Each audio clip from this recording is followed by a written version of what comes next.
Hey, welcome to our Wednesday afternoon broadcast. It's Tuesday, but we're doing it early this week. I'm Heidi Priebe. And I'm Denzel Mensah. And Denzel, do you want to introduce the series that we're going to? Yes, so today we are going to be pretty much discussing and sharing some motivation for the NF types, or just even as a whole. And we're going to be doing this for the other temperaments within the next few weeks. But yeah, it's still early on in the year. Everybody needs motivation. Sometimes it's hard for us to get into action. Oftentimes with the things that we brainstorm, the things that we daydream about. Sometimes we stick into daydreaming about them and we have this energy, but we're not able to keep that energy throughout the whole rest of the year. So we gave, a few weeks ago, we gave some not career goals, but just like some goals for each of the types. And today, what we're going to be doing is trying to, whatever your goal may be, even if you don't have a goal, if you're an NF type for today, then we're going to be trying to motivate you so that you can be able to accomplish whatever your heart may desire. Yeah, I'm really quickly going to share this to my page, and it's probably going to go down for a second because it tends to do that because the system is finicky. So if we go down in a second, we'll be right back. Hold on.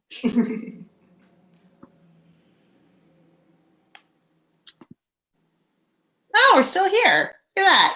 It worked this time. Okay. Amazing. Live is just sorting its stuff out. Cool. So yeah, I think another kind of segment that this could apply to is not just self-motivation, but if you work with an NF personality. So a lot of questions that we get are kind of centered around like people that not necessarily even understanding or motivating your own personality type, but let's say you work with someone or you're on a team with someone. You may need tactics to kind of keep them on track, keep them working towards their goals, and making sure that people are kind of staying engaged. So a lot of what we're going to be covering is related to that today as well. Yeah. Well, you can start us off.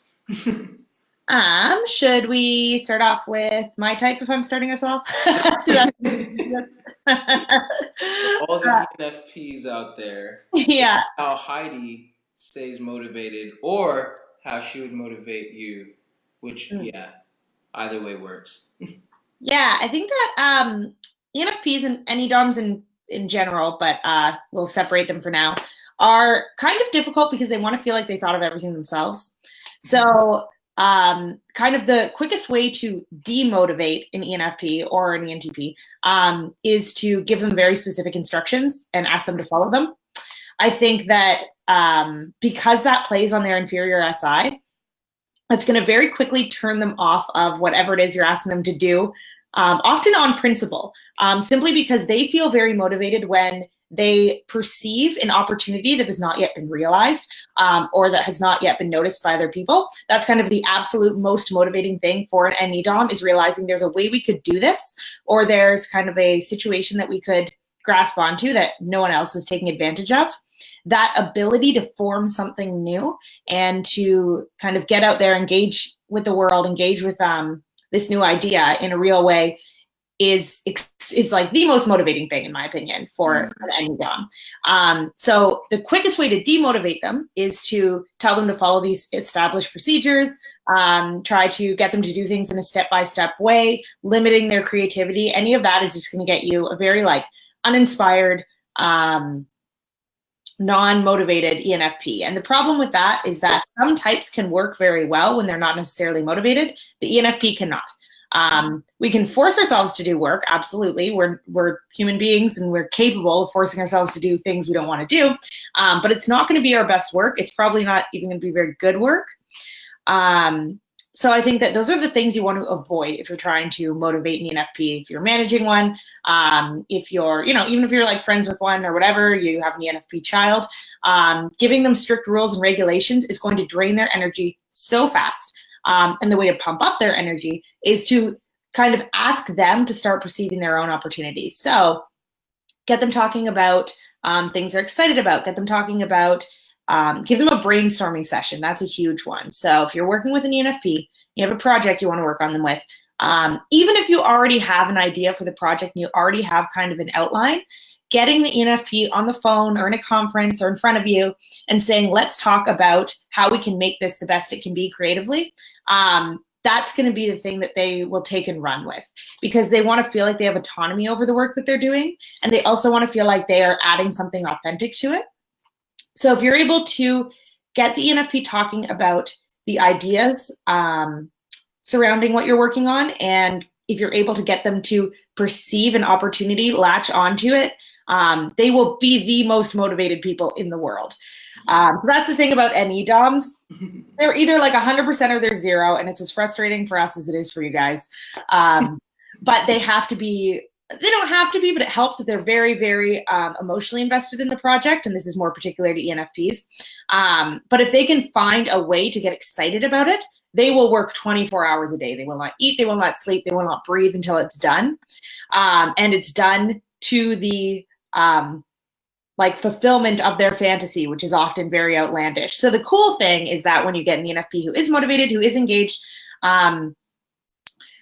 you will have a great end product because they will not rest until it's great. And I think that's something to remember when it comes to self-motivation as an ENFP as well. So remember that you are going to do your best work when you're inspired. I think a lot of ENFPs kind of struggle with feeling like they have to conform to the rules and the way that things are, and trying to follow those too strictly, because inferior SI can be kind of black or white. Like, okay, we have to do this way, or we have to do it our way, but there's no in between. And remembering that you can blend those two, and you can look for opportunities to figure out where your creative liberties are. That's going to be very motivating if you're an ENFP who's tasked with something that is kind of strictly outlined. Figuring out where you have the opportunity to take autonomy over that project is going to be really important for motivating yourself, because trying to follow someone else's rules is probably just not going to work. Like, you can get it done, but you're not going to be doing your best work, and that's not going to make anyone happy. Yeah, and that makes total sense. I had two notes to put on that. One is when I was in motivational speaking class and other communications classes, my ENTP professor, he rarely gave like very detailed instructions. He kind of just was like, "Hey, I want you guys to do a 6-minute speech on this. Go." And there was an ISFJ in the class who always asked for specifics.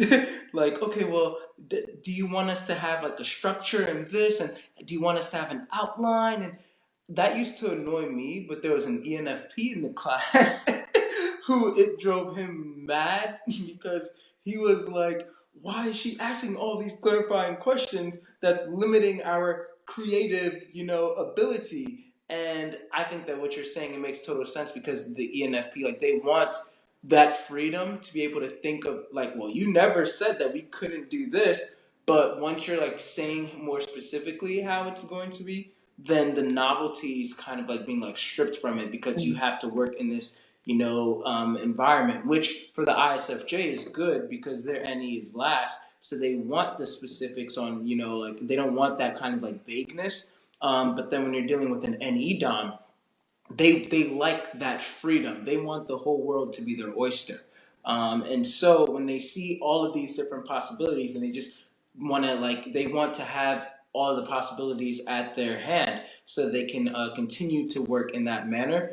And then the second note that I was going to put was that Dario Nardi, the neurologist for MBTI that we all know about and everything, I remember that he said that NE is actually the function, like when he scans like brainwaves and everything, it's actually the function that's the hardest to get into flow, which is very interesting. Like, it's very hard, like kind of what you're saying. It's the hardest to get NE dominance to be like motivated. However, when they are motivated, when they do get into flow in some way, then it's almost pretty much the hardest one to stop. It's like, okay, it's really hard to like light that fire, but then as soon as you've lit it, then all of a sudden they're gone. And just like what Heidi said, you can't stop them. So it's like, oh, you're either 0, you're 100, pretty much. And maybe, of course, maybe that's like an exaggeration, but when you're able to really understand and take grasp of the proper ways to motivate an ENFP, then keep all of that in mind, because Now, if you found the perfect way to light that fire, that's so, like, so many other ways. It's so limited on how many ways you could light that fire. But once you have lit it in the proper way, then you won't regret it, because they're going to put out their best work. Like Heidi said, they will keep on going after it until it's been completed. And especially being SI inferior, they will not eat.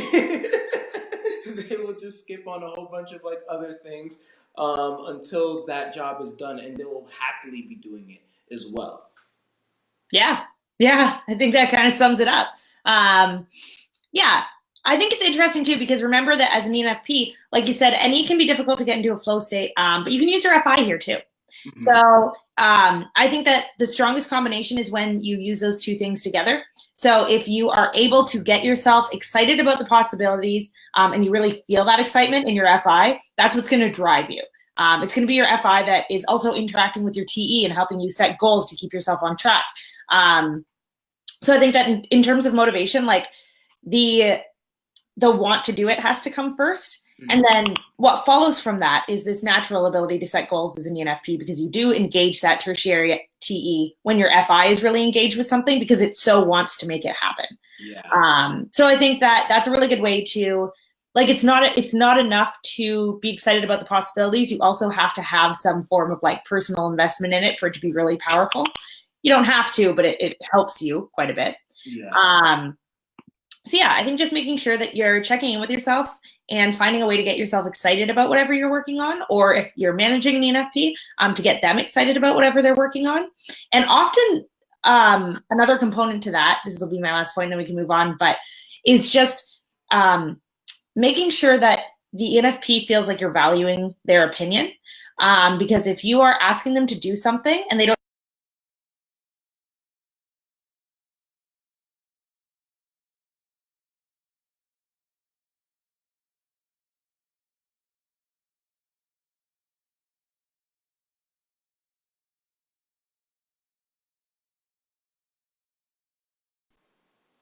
sorry, I don't know what that was. I think well, you're back now. But, yeah. But yeah, anyways, I was saying, make sure the ENFP feels as though you are valuing and listening to their input, because if they're just regurgitating yours, they will have no personal investment in it. And a very important step, I think I've said this before, but it's important, so I'm going to reiterate it. The most important step is getting them personally invested and making them feel like the idea is in some way their own. Even if it's not completely their own, they need that creative autonomy, and they need to be able to perceive their own ideas. So make sure that before you task them with anything, talk to them about it and make them feel like it's a joint project. It's not just you asking them to do something. Yeah, totally agree. I think we can then transition to INFP. Sure. Yeah. So the INFP, similar cognitive stacking to the ENFP, just in a slightly different order. So I think that with the INFP, it's even more important that they feel emotionally invested in something. And I think they need to feel, more so than anything else, like they understand the impact of what they're doing. INFPs will have trouble with, or they can have significant trouble with completing tasks if they feel like there's not a strong meaning or purpose behind what they're doing.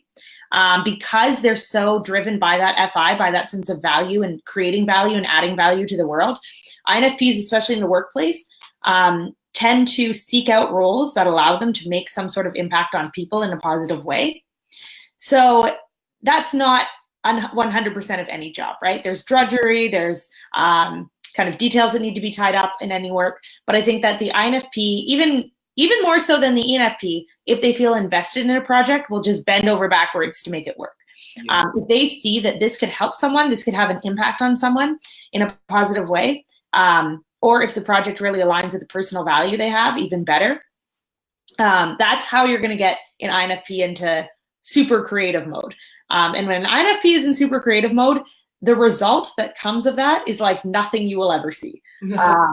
Aside from maybe the ISFP, who also leads with FI, so it's like different, they take on different kinds of projects usually, but it's the same idea where you have to drive them by that creative process.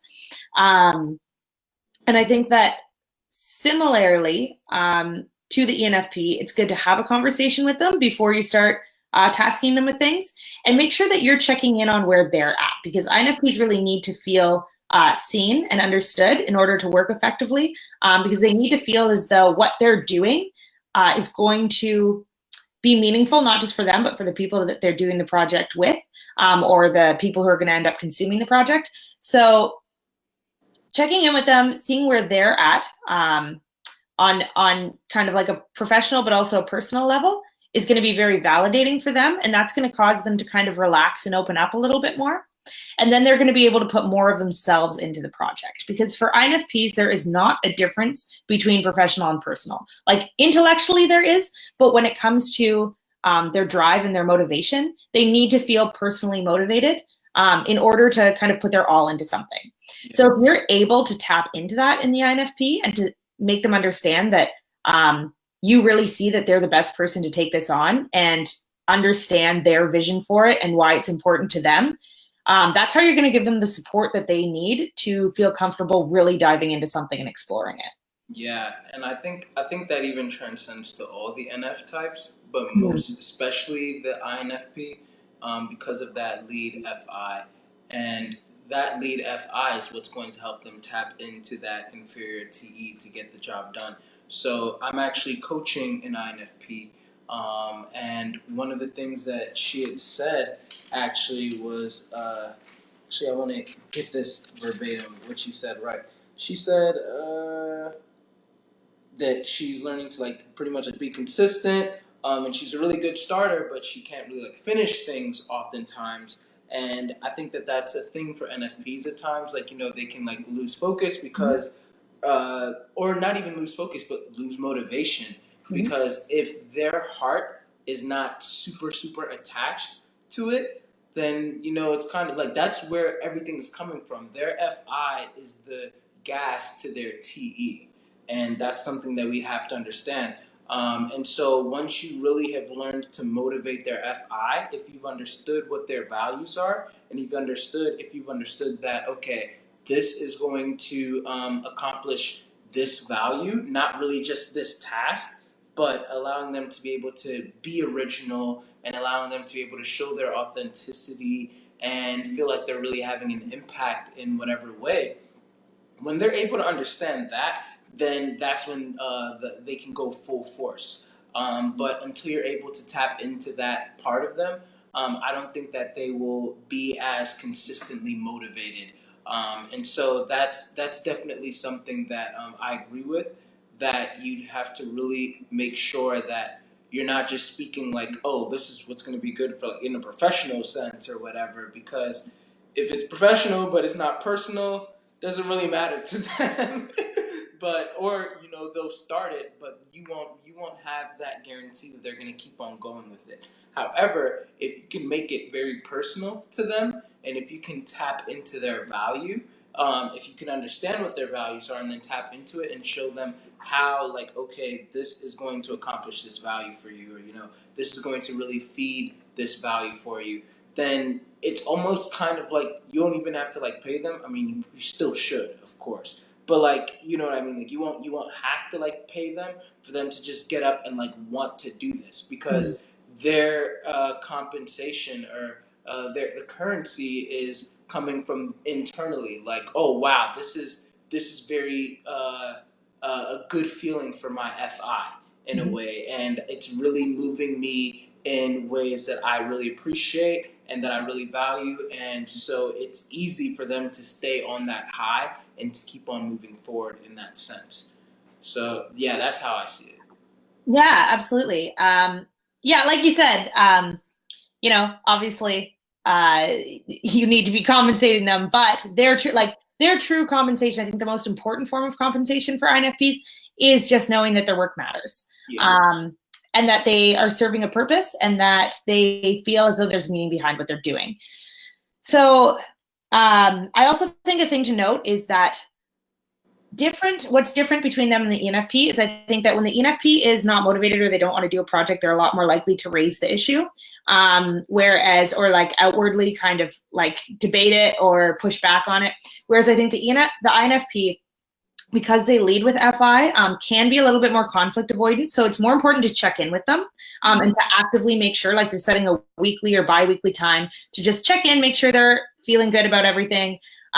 because I think they're less likely, and exceptions can be made for if they develop their TE quite a bit, but they're less likely to raise the issue if they're not inspired by something. They're more likely to kind of try to do it anyways because they want to please you, but then like slowly dying on the inside. And that's not helpful for anyone. It's not helpful for the INFP. It's not helpful for you because you're not getting their best work out of them. So if you're employing an INFP, it's just going to be in your best interests to make sure you're checking in with them and just making sure that they're feeling aligned with the work that they're doing, because that's going to be what gets everyone the best results. Yeah. Well, then we can move to INFJ, which, like I said, for all the NF types, is kind of like similar with just slight nuances. For the INFJ, I think that one of the best ways to keep them motivated is to let them know how, in the grand scheme of things, not only will they learn a lot about people, but they will also impact people on a big scale. In an effective long-term kind of scale. INFJs that I know, and once again, this transcends to all the NF types, but we're just kind of like, zeroing in on like what's specific for each one.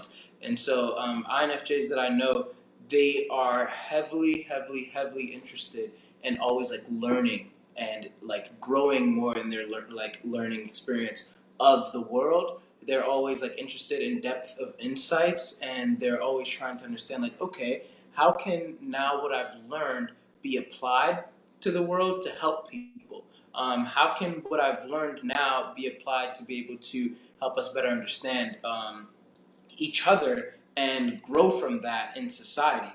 And so I think that when you're looking at it in that sense, especially like with socionics and everything, we did a video with Johannes, and he was talking about the different quadras. So the NFJs are in the beta quadra, and they're known as the adolescence types, the revolutionary, and this doesn't mean that they're the only types that are revolutionary or anything, but they can be more dramatic in that sense, and they're looking for a way always to like kind of like just influence society in a certain way on a grand scale of things. So the INFJ, although they also want originality, they're not going to be as much of that, oh, my internal values as the NFPs were, because they're looking for FE. So instead, they're going to be trying to look at the values that have already been created on the outside, and then they're going to try and be looking for ways to further improve that, the societal values and how we view each other, how we are treating each other, and how we better understand each other, and then creating and helping better the system. So if society is like more of like a system in that sense, they're looking for the ways on how we can better grow that system. And if you can provide a way for them to know that, okay, these insights will be helpful for you to be able to help other people, and to better understand other people and how society works as a whole, then I think that that's something that will definitely keep them high, from my personal opinion.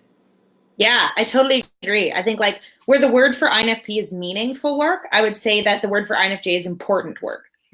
So making them feel as though they play a role, that because of the skills and because of the abilities that they have, because of the knowledge that they have, because of the analytical abilities they have, their role is extremely important, and they are the correct ones to be playing that role. Yeah. I think, and I'm going to address this because I've seen it as a kind of negative dynamic that can develop a lot of the time between an INFJ and their employer. An unhealthy way to motivate an INFJ, it will work, but you shouldn't do it because your INFJ will burn out and they will leave, is to just tell them like, I need you for this. No one else can do this. I think it's very easy for employers of INFJs to figure out that that's kind of the magic words they can use to get the INFJ to work like 20 hours a day. Because if they feel like their role is truly important, no one else can do it, and they're really needed, that is extremely validating for the INFJ because they do have that FE. And they do understand that NI allows them to see things and to approach situations in a way that a lot of other types don't have the skills to do. And that's not to say that the role they're doing is more important. There are other types, who are doing things that the INFJ couldn't do. But that really does kind of hit on the INFJ self-concept. So I think the correct way to go about it, or the ethical way to go about it, is to help the INFJ understand and recognize their own role. and kind of empowering them to fulfill it, but not doing it in a way where they feel obliged to kind of work beyond their means, because they will. Yeah, yeah, they're SE inferior, so they usually have very low energy. And it's interesting that you say that because you're right. It's kind of like this paradox thing where I have an INFJ friend that I'm really close to, and she had like a similar experience where if she feels like, oh well, I'm like everything's depending on me, I'm the only one who can do this. That is validating for her, but at Mhm. the same time she's like, crap, well, I just simply cannot generate the type of energy necessary to meet this demand all the time. And although they may desire that, especially for the INFJ, it's almost like, yeah, you want to motivate them, but you also want to keep in mind how much energy that they have. I think that can be differentiated from like types such as like maybe the ENFP and maybe even the INFP, who Mhm. that I feel like their NE can just like it just keeps on going. And then especially with ENFPs and TE being higher, then they can just keep on going. Like they're Mhm. I know that like perceivers, like they tend to have like energy like to spare. They just keep on going in that It way. comes in bursts, it's like Yeah, creative bursts of energy, and yeah, they can last a long yeah. time. Yeah. Exactly. But yeah, with the type such as the INFJ, you really want to be careful with that because their motivation if their motivation exceeds their energy output or their energy levels, then they can definitely burn out. And if they notice this, then they're going to leave and they'll feel bad. They'll feel very bad Mhm. there that they have to leave. But it'll come to that point where it's either like, okay, I have to take care of myself and I'm going to leave. And man, I'm thinking of so many INFJs actually that I've coached who've literally had this very problem. Like they just kind of like ghost on you. And it's kind of like a TI, I guess. Like I just have to, get away from this because it's just not good for my health. And it's like shutting out that FE part of them, and once again, they still feel bad, but they understand that it's just the logical thing to do to be able to preserve their energy in that sense. I mean, to be fair, I think like if they're ghosting on you, that's probably an underdeveloped or like Mm. immature FE response. I Yeah, think that yeah, like yeah. an FE, like an INFJ who's healthy, is going to probably raise the issue to you in a very respectful way. Mm. And I think what a dynamic that often develops is the INFJ, because they have that FE and they want to make people happy, they will end up in positions where they're working for someone who's very pushy. Mm. So I've seen a lot of INFJs be managed by like EPs or something. And the EPs have kind of naturally pushy personalities. They want to, like, not just with people, but with the world, right? Like they want to push everything to see how far it can go. But I think that because INFJs have such, like, it's very distressing for them to start what they perceive could turn into a conflict. So if they're coming to you and they have like a well thought out idea of something that's not working for them professionally, you need to listen to that, Yeah. because it takes a lot for them to do that, and they're not doing it casually. If they are making the point to come forward and tell you like, this isn't working, especially this is not working for me, I'm incapable of doing this, they're not mentioning it once and then if you ignore it it'll go away. They are bringing that to you at their breaking point usually. Mm-hmm. So listen to it. That is the point where, like, if you go past that point and continue to push them, that's when it will be their walk away point usually. Yeah. So take feedback seriously from INFJs, because they don't want to give it if they don't believe that it will A, matter, or B, if they believe that it will start a conflict, or that it could even bring any uncomfortableness into the workplace. If they think that something is that important that they're willing to risk that, it's probably pretty significant. And they've probably spent a lot of time analyzing it and thinking about how to best present it. So do not brush it off. Yeah, and I think that that was actually perfectly said because yeah, it still goes in line with like what I was saying where I agree that it is like an immaturity of FE when they kind of like ghost on you, but it's usually not necessarily in like a passive aggressive way, but it's more so the immaturity of FE where it's like I don't really know how to present this in a way that they may respect it, and so kind of like what Heidi is saying, like if they did choose to present it to you, you should understand that this was hard for them, and they probably thought through it so many times. Like I'm thinking of examples of INFJs who like, do I really have to go and tell them this? Because that's when it's like they'll just keep on working and they just won't say anything until they burn out, or they will kind of like ghost on you, because they're like, oh well, like if I go and say something, then what if they don't respect it, and that's kind of embarrassing or whatever. But then there is that kind of like middle option where it's like they realize like, okay, I'm burning myself out. I want to be mature and I want to bring this issue up to my manager, to my boss, or to whoever. Hopefully, if I craft it in this way, they'll be able to understand, and this will not be a waste of my energy, or even more of a waste of my energy to go and present it to this boss. So yeah, that is very, very important to listen to them when they're bringing this up to you, because chances are they didn't even want to bring it up to you to begin with.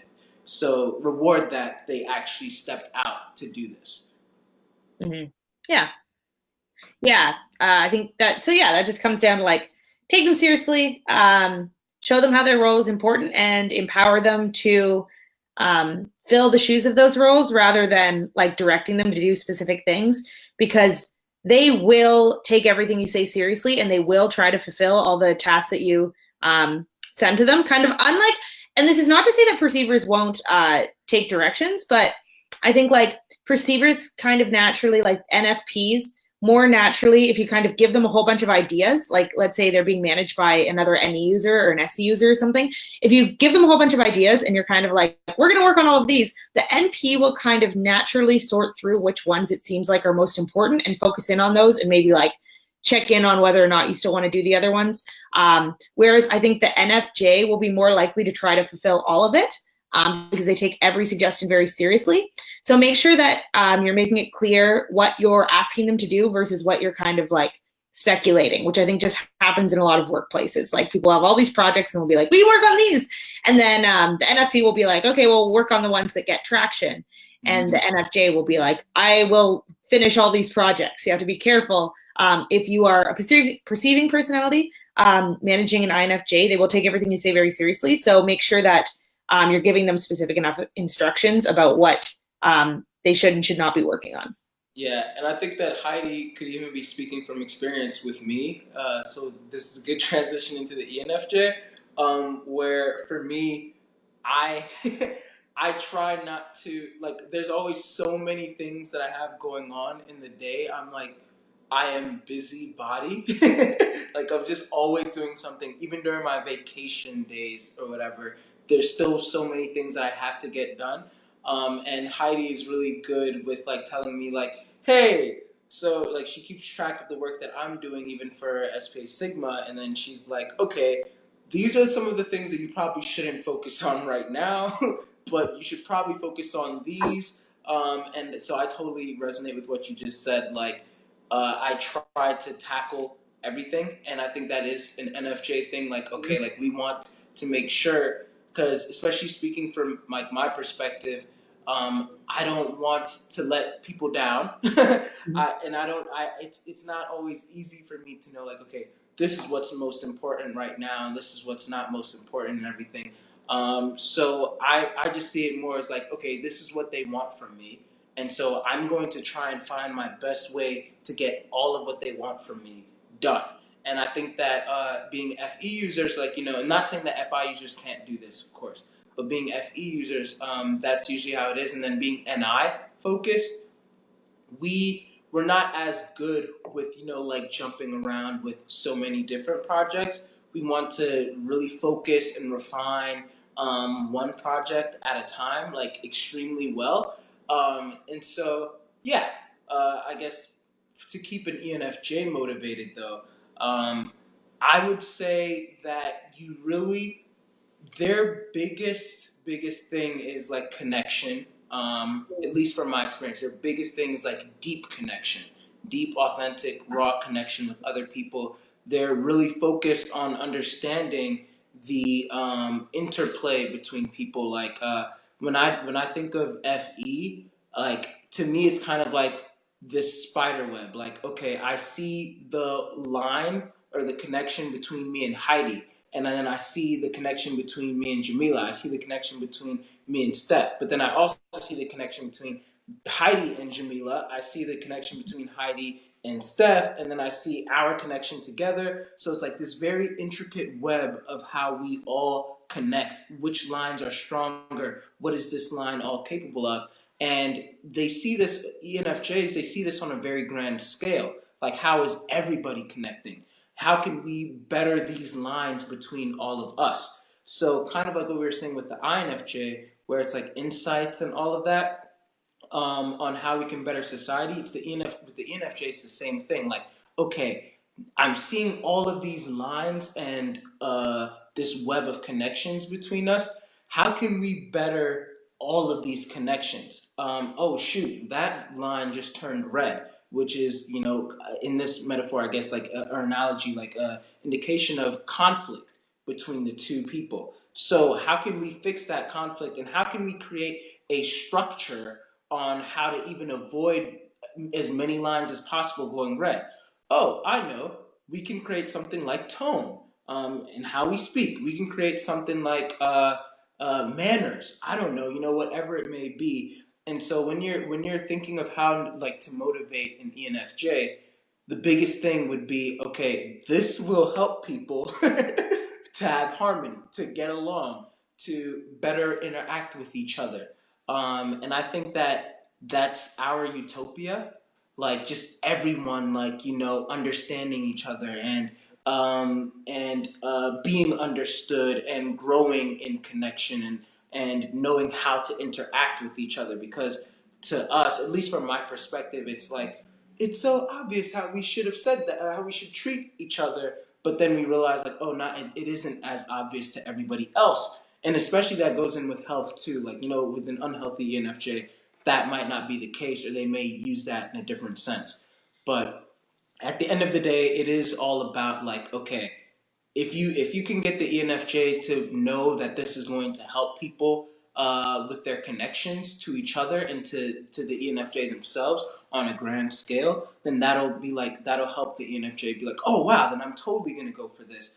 And for me personally, I definitely see that even with the work that we do here at SPA Sigma. I'm always motivated to, like, I will work hours because I know that the content that we're putting out is helping people. Like, I love when people comment like, wow, that what you just said, that is so totally my ISFJ mom, and now I know how to better, communicate with her. And I'm like, oh my gosh, I just helped the connection, I just helped better communication, I just helped better this.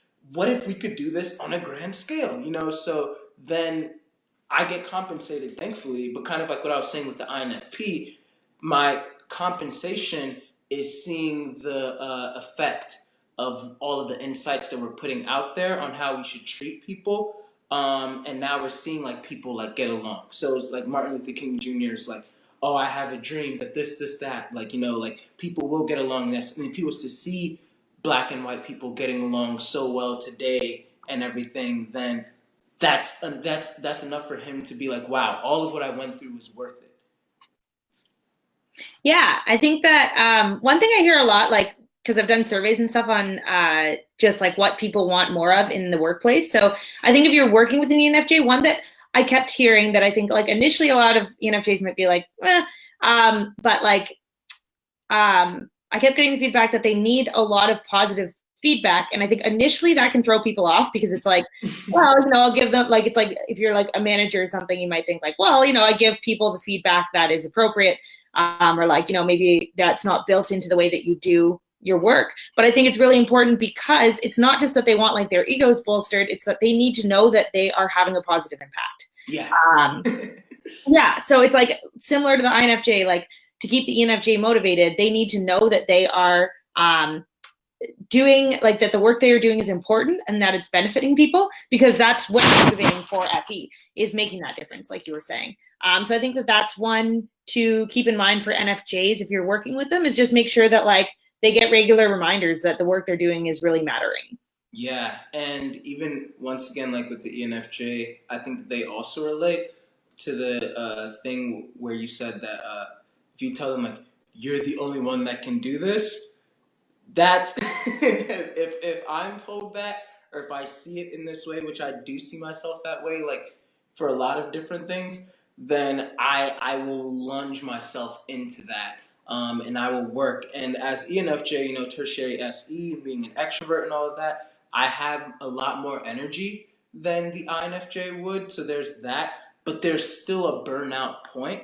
And I think that's where like you'd have to make sure that you're able to further delegate different tasks and help the ENFJ know to like focus on certain few tasks, because if they put their everything into several different things, then they'll spread themselves too thin, and then all of these things like there's a quote, you could probably help me out if you've heard it before, but there's a quote like somebody who focuses on everything is focusing on nothing, something like that. And I think that that's especially true for the ENFJ and INFJ. Like if there's so many things, then we would try to put our energy into all of that, like a lot. It's like, well, I'm the only one who can do this, and I'm the only one who can do that, and I'm the only one who can do this, and we'll put that need over the logic of you just can't do it. And then it's not until we're burning out that we're like, oh man, and then we feel bad that we're not able to accomplish that. But understanding where your NFJ, your ENFJ, INFJ's energy level is once again, and keeping them motivated for the proper things, like, okay, we're just going to assign you these 2 or 3 things, but not these 6 things, so that you can focus on that. I think that's when you'll be able to have them be the most motivated, especially if they know that they are having that grand impact on society as a whole. Yeah, I think that probably kind of sums it up. Yep. For each of the types. So I think, like, I don't know, if I were to give a word for kind of how to motivate the NFs, I would say like empower. Like really, like for all of the NFs, ENFJ, INFJ, INFP, ENFP, just empowering them to feel like their work is very important, and to allow them to tackle it with that sense of importance and purpose, is really going to get them to do their best work, and they will motivate themselves if you can make them see why the importance is there. Yeah, that's a good one. They will motivate themselves for sure. But yeah, well, I guess that's about all for today. And tune in next week, most likely be Wednesday, noon, once again, for our next temperament and motivating that temperament. But share this with your NF friends. If you are an NF, then hopefully, this has been helpful for you. Be sure to drop comments and discuss the things that you relate to. And if you're not an NF, once again, then take this to like understand better your child or your spouse, your significant other, your parents, and help motivate them in that sense. Awesome. Well, we will see you guys next week with another temperament. Bye.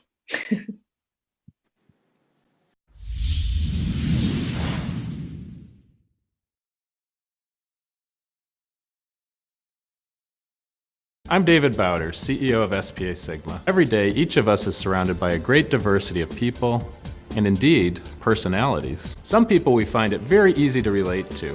Others, not so much so. Our program exists to help you make sense of your own personality, as well as the diverse personalities around you, to help you improve both your personal and professional lives. Shakespeare said, "To thine own self be true." We'll teach you to understand how to reach the diverse personalities around you, to communicate with them in a way that integrates who you are with who they are. So enough talk about all this. Welcome to SPASIGMA's Personality Quotient PQ program. Enjoy the journey.